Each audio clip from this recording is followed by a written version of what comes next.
Hello dear student, हम continue कर रहे हैं reproduction in plants and animals, जिसमें हम रिप्रोडक्शन में हमने types of reproduction previous videos में देखा था, जिसमें ए सेक्सुअल है सेक्सुअल रिप्रोडक्शन, और हम ए सेक्सुअल रिप्रोडक्शन के ही टाइप्स देख रहे थे, जिसमें हम डिफरेंट टाइप में हमने जो था फ्रेगमेंटेशन देख चुके थे।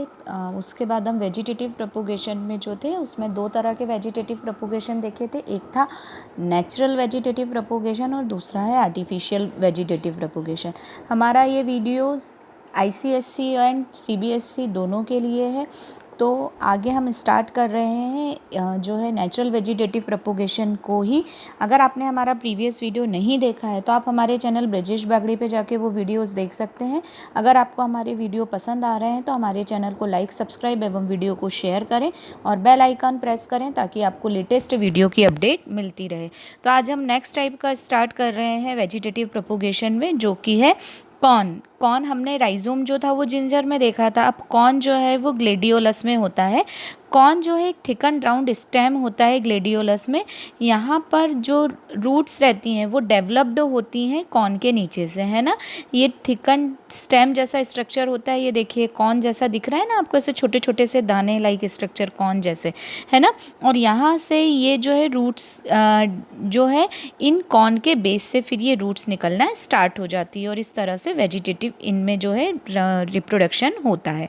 फिर हम आए देन द बल्ब पे। बल्ब जो है शॉर्ट वर्टिकल स्टेम होता है जो कि स्केल लीव्स मतलब ओनियन की लीव्स स्केल होती है ना, है ना, उसके ऊपर स्केल्स बने होते हैं, है ना। और द टर्मिनल बल्ब जो रहता है इस डिस्क के अंदर प्रेजेंट रहता है, और यहाँ से ग्रीन एरियल रूट जो है वो निकलती है। आप ये डायग्राम देखिए तो समझ में आएगा।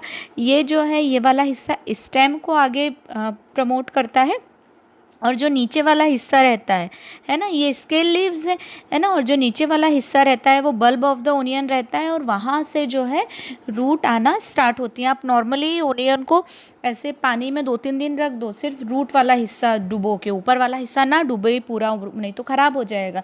सिर्फ रूट वाला हिस्सा पानी में डुबो के 2-3 दिन रखे रहो तो वो रूट जो है वो ऑटोमेटिकली जर्मिनेट होने लगती हैं, बढ़ जाती हैं, है ना। माइटोसिस को देखने के लिए, माइटोसिस ये जो है ए सेक्शुअल रिप्रोडक्शन है, और ए सेक्शुअल रिप्रोडक्शन में जो सेल डिवीज़न होता है it is a type of mitosis. तो माइटोसिस को देखने के लिए इस ओनियन रूट को बढ़ाया जाता है ना। इस तरह से क्या किया जाता है, जैसे जा रही है इसमें पानी भरा, और ये इस साइज़ का हो कि ओनियन बस इसमें इस तरह से फिक्स आ जाए।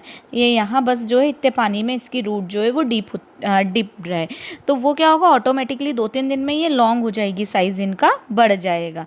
ठीक है, नेक्स्ट हम आ रहे हैं, काफ़ी मज़ेदार है। अगर आपने आसपास देखा हो ब्रायोफाइलम प्लांट, है ना, ये जो ब्रायोफाइलम की लीव्स रहती है इसकी लीव्स पर ही ये देखिए छोटे छोटे से लीफलेट्स निकल आए हैं, है ना। ये जो लीफलेट है इनमें रूट्स भी होती है, और कुछ समय बाद ऑटोमेटिकली ये क्या होते हैं, इस लीफ से डिटैच हो जाते हैं, टूट जाते हैं, और ये कहाँ गिर जाते हैं, सॉइल में गिर जाते हैं, और एक न्यू प्लांट ऑटोमेटिकली ग्रो कर जाता है ना। तो ये जो है ये ब्रायोफाइलम की स्पेशलिटी है कि इसकी लीफ से ही छोटे छोटे से लीफलेट निकल के, और उनके जब आप लीफ देखो तो बड़ी सुंदर सी दिखाई देती है। उसके आसपास जो ऐसे छोटे छोटे से लीफलेट ऐसे लाइक स्ट्रक्चर होता है, स्मॉल लीव्स होती है और हल्की सी रूट निकली हुई रहती है, तो वो जो है वो ग्रो करके फिर एक न्यू प्लांट बना देते हैं। उसके बाद रनर्स आपने देखा होगा, घास जो होती है मेनली ग्रास, आपने थोड़ा सा लगा दिया तो वो ऑटोमेटिकली क्या होती है, ग्रो करती जाती है। तो इस तरह से आगे जो है बढ़ती जाती है। तो इस तरह से जो प्लांट ग्रो करते हैं वो क्या होते हैं, रनर्स होते हैं। ठीक है ना। तो आपने छोटा सा मतलब थोड़ी सी घास लगा दी और वो धीरे धीरे पूरे ग्राउंड में फैलती जाएगी। तो ग्रास जो है वो एग्जाम्पल है रनर्स का। ये ऑटोमेटिकली, ये देखिए आपने लगाया तो इसमें इस तरह से रनर्स का फॉर्मेशन होता जाता है ऑटोमेटिकली, है ना, और इस तरह से पूरे उस पर ग्रो करती जाती है। तो ग्रास में रनर्स होते हैं और इस तरह से वो ग्रो कर लेती है। ठीक है, तो these are all about the natural vegetative reproduction, propagation हम बोल सकते हैं, रिप्रोडक्शन। अब हम स्टार्ट कर रहे हैं आर्टिफिशियली वेजिटेटिव प्रोपोगेशन। बहुत सारे प्लांट्स को हम आर्टिफिशियली भी जो है वेजिटेटिव पार्ट को उसको कट करके और ग्रो करते हैं फॉर द बेटर प्रोडक्शन और द एडवांसमेंट जो है उसकी क्वालिटी को करने के लिए, तो हम वो देखते हैं। तो आर्टिफिशियली मेथड जो है वो इफ़ेक्टिव मेथड्स होती है, और इसके थ्रू हम जो डिज़ायरेबल वेराइटीज़ हैं वो प्लांट में इंक्लूड कर सकते हैं, है ना। इसके साथ साथ प्रोडक्टिविटी भी बढ़ती है, ठीक है। तो इसमें सबसे पहले जो आ रहा है कटिंग। कटिंग क्या होता है, रूट को स्टेम वाले पार्ट से कट कर देना। जैसे ये प्लांट है ना, अब इस प्लांट को क्या किया हमने, कट कर दी और लगा दी। आप जनरली ये जो है मेनली रोज़ वगैरह में हम देखते हैं कट करके उसको लगा देना, ठीक है। ये रोज़ में होता है, शुगर केन, बोगनवेलिया में होता है, ठीक है। तो ये पूरा होल प्लांट था, उसका हमने थोड़ा सा पोर्शन कट किया और फिर उसे लगा दिया। तो सिंपल ये क्या हुआ, रेज़र या ब्लेड से ऑब्लिकली कट करना है ना, और स्पीड में ऐसे ऑब्लिकली इसको कट करके, ऑब्लिकली मतलब ऐसे, है ना, और थोड़ी स्पीड से, मतलब उसको ज़्यादा वो नहीं, वरना यहाँ के जो जाइलम फ्लोएम है वो डैमेज हो गए तो फिर उनको ग्रोथ नहीं मिल पाएगी। तो स्पीड में एकदम से कट करके तेज, मतलब कि जो भी रेज़र वगैरह ले हम, तेज उसकी हो, और कट करके उसको क्या है फिर सॉइल में इस तरह से लगा देंगे। तो आफ्टर सम टाइम बाद ये जो है ये भी ग्रो करने लगेगा। तो हम जो रोज़ लगाते हैं, बोगनवेलिया लगाते हैं, बोगनवेलिया जो है बड़े अच्छे से पर्पल कलर के फ्लावर आते हैं, आपने गेट वेट पे देखे होंगे लगे हुए, है ना। तो ये जो है ये इसी के थ्रू ग्रो करते हैं। देन हमारा है बड क्राफ्टिंग। बड क्राफ्टिंग में क्या होता है, स्मॉल पोर्शन रहता है, बड जो रहती है बार्क के साइड में, है ना, ये स्मॉल पोर्शन रहता है। अब इसको क्या कहलाती है, सराउंडिंग बाय स्कियोन, ये स्कियोन कहलाते हैं ये, ठीक है।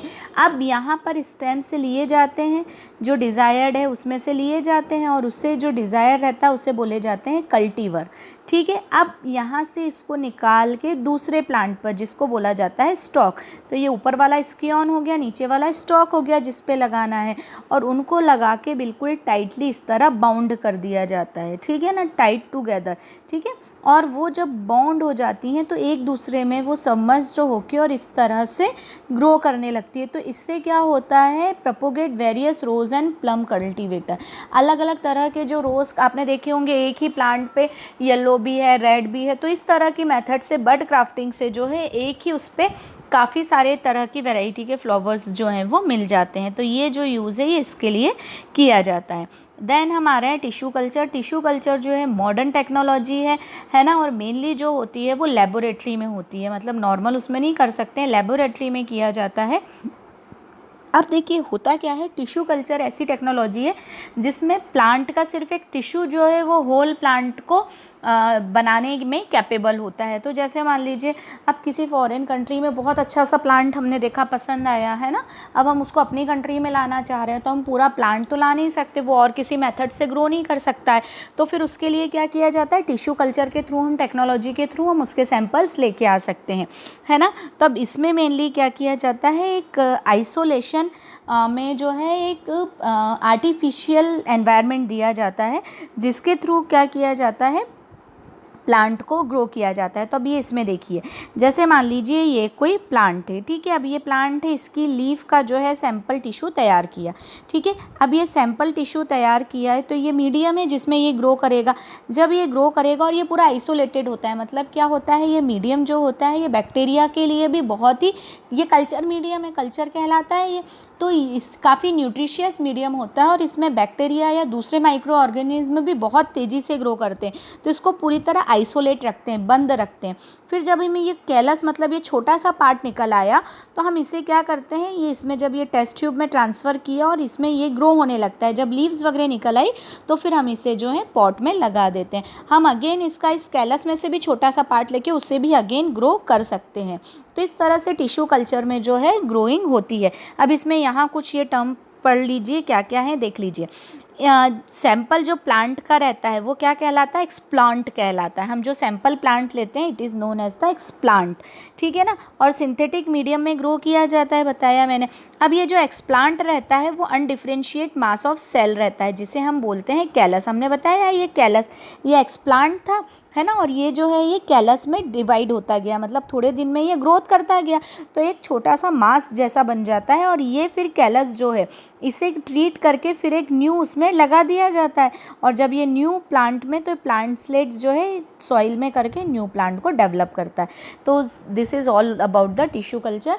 यहाँ जो है हमने different type of asexual reproduction पढ़े, हम कुछ और टाइप्स भी देखेंगे बट वो हम नेक्स्ट वीडियोज़ में देखेंगे। आप मुझे आई होप आप लोगों को समझ में आया होगा। फिर भी यदि कोई डाउट है तो आप मुझे कांटेक्ट कर सकते हैं। Keep study, keep watching. Thank you so much.